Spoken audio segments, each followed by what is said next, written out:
Statehood. So you've got Bouzy over here. So he is in this mini series, and he's saying it on his Twitter. He's confirming this. So he's saying, I can officially announce I'm in a Harry and Meghan docuseries. I want to thank everyone who supported Bot Sentinel's research and allowed us to expose the targeted hate campaign against Meghan and Harry. What does this expose? Why does this docuseries out Bouzy?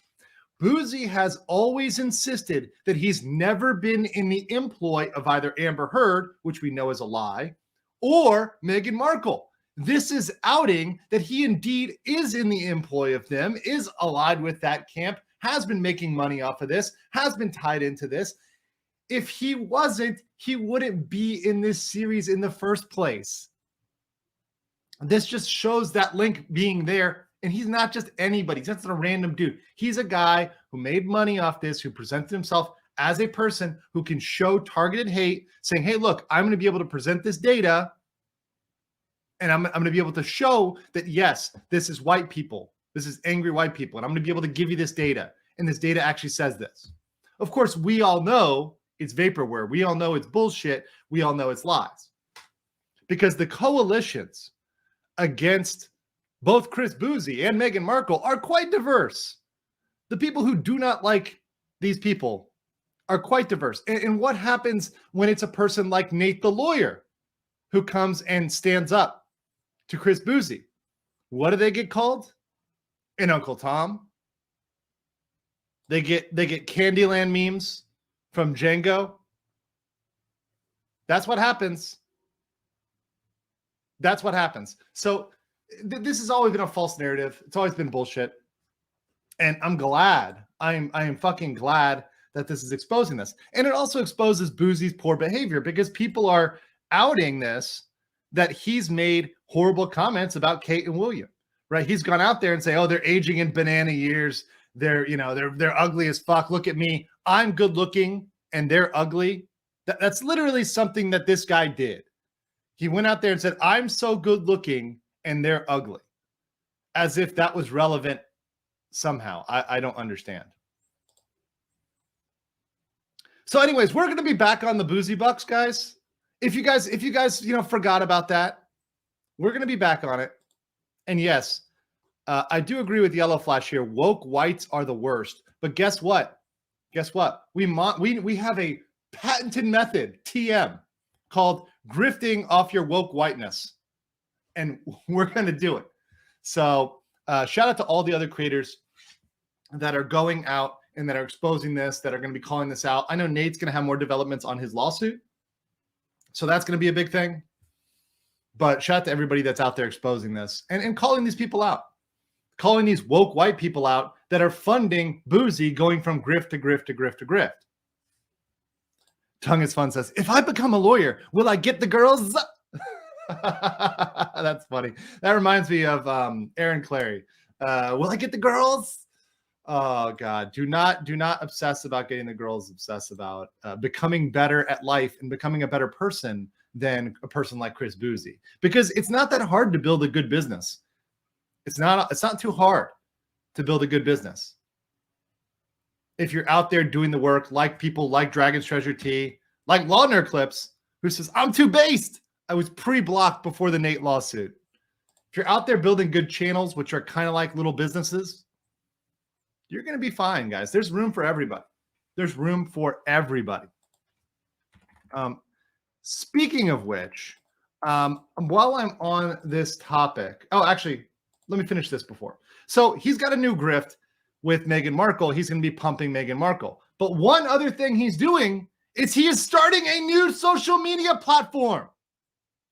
So right now, he is trying to start a woke Twitter. So what are all the woke people doing right now? They're leaving Twitter. They're like, Elon is a bigot. Elon is a racist. Elon is horrible.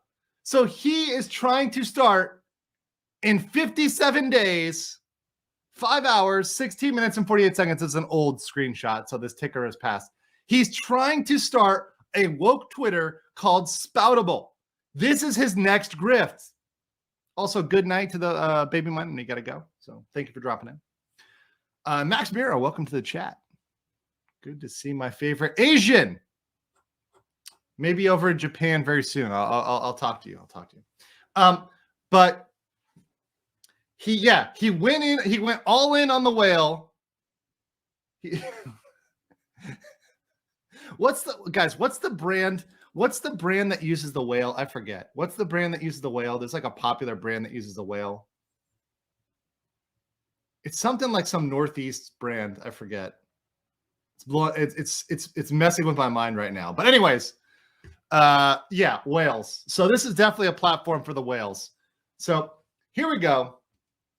A new experience that feels familiar. Let me zoom in here so you guys can read this because it's a little small here. Okay, so it is a social media. Oh yeah, thank you, Vineyard Vines. Vineyard Vines. Yes. So this is a woker Vineyard Vines. There you go. So a social media platform that doesn't have to be sterile and boring to keep its users safe. Spoutable's goal is to allow users to spout off while mitigating targeted harassment, threats of violence, racism, anti-Semitism, homophobia, transphobia, rampant misogyny, dis or misinformation, and platform manipulation. Join us in our journey to build a more inclusive space without compromising the best parts of what we love about social media platforms. The same faces building the same thing will end with the same results. Chris Bouzy. So this is literally his attempt to build a woke Twitter. So he's got that there. And here you go. Here's the Twitter handle for Spoutable, which had one follower. Or sorry, it had one following and 154 followers as of this morning. But yes, this is a grift, guys. This is a grift. There will be some sort of charge. There'll be some sort of buy-in on this, and he's going to rug these people or farm their data, right? So it's going to be great. It's going to be in the next scam, but this is where he's going. You can see a pattern here, right? The pattern is Twitter is bad. Oh, what can I do? I can build a fake Twitter. And people have already tried to do that and failed. This is something that people have already done and failed. And yes, he did quote himself, sausage fingers. You are not seeing that wrong. This motherfucker quoted himself at the bottom here. Quoted himself. So that's his next grift.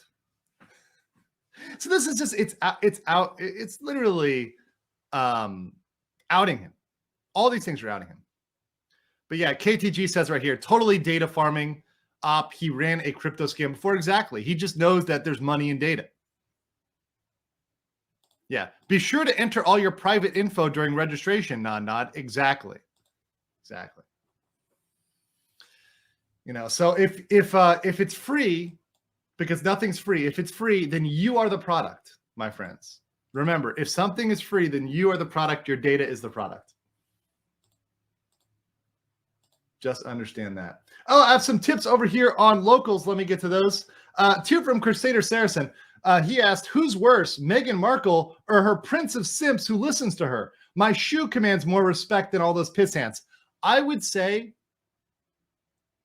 at first it was Markle, but now Harry has kind of passed because the simping is out of control with him. Simping is out of control. So I would say right now it's Harry. In the beginning it was Meghan because she's a horrible human being.